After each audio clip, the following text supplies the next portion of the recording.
मी काही गोष्टी एक्सप्लोअर नाही केल्या आहेत. आणि मग मी सुरुवातीला ते जरा पडताळून बघत असतो. मग मला काही चांगली माणसं भेटतात, मग ते मला जरा प्रोत्साहन देतात, थोडंसं सपोर्ट करतात.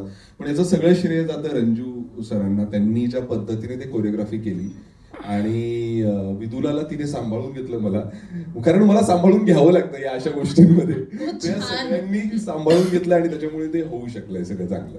तो छान डान्स करतो, त्याला माहित तो असा चांगली ऍक्टिंग करू शकतो नाचायची.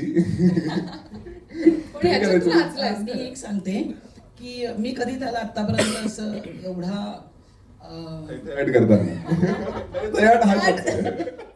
एवढा सुंदर डान्स करताना बघितलं नव्हतं. मी जेव्हा हे गाणं बघितलं त्याचं, तेव्हा त्याला फोन केला होता की अप्रतिम नाचलायस तू.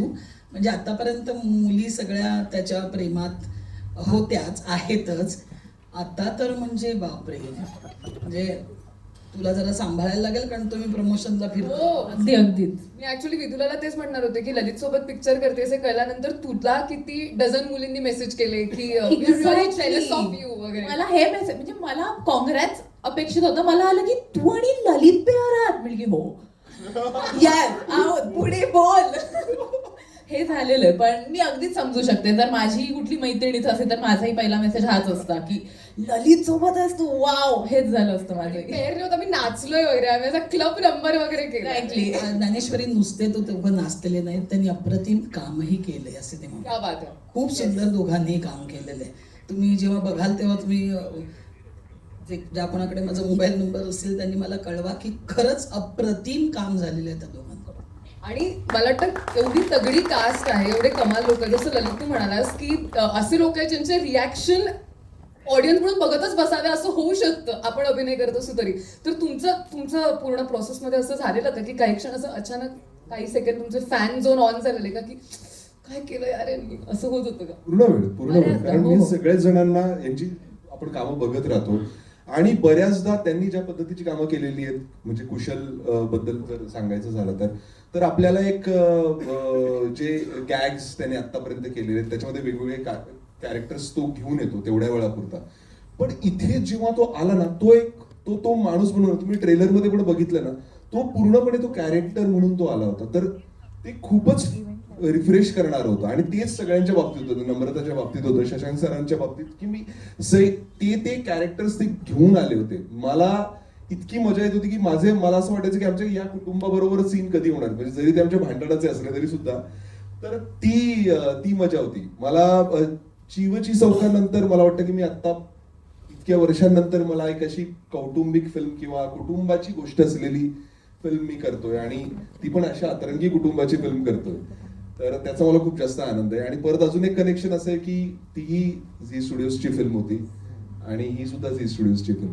आणि खूप शुभेच्छा तुला या चित्रपटासाठी सुद्धा. मला असं वाटतं जनरली असं असतं की कलाकृती जेव्हा थिएटरमध्ये येते तेव्हा ती काय उंची गाठेल याकडे सगळ्यांचं लक्ष असतं.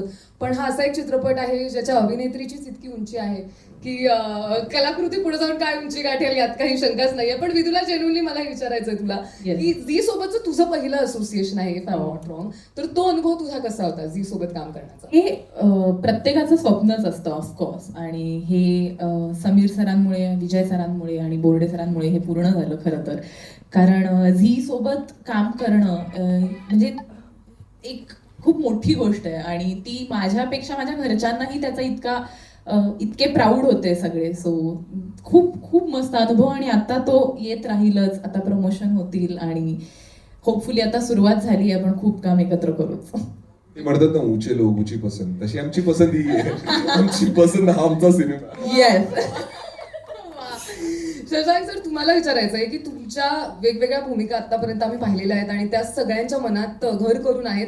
या ट्रेलरमध्ये सगळेजण खूप गोंगाट करतायत पण तुम्ही त्यातल्या त्यात शांत दिसताय. म्हणजे तुम्ही ऍटलीस्ट ट्रेलरमध्ये भांडताना दिसत नाही आहात. तर तुम्ही तो शांत असण्याची बाजू तुम्हाला हँडल करायला लागले का या सगळ्या कलकलाटात? नाही, मूळ स्वभावच माझं शांत.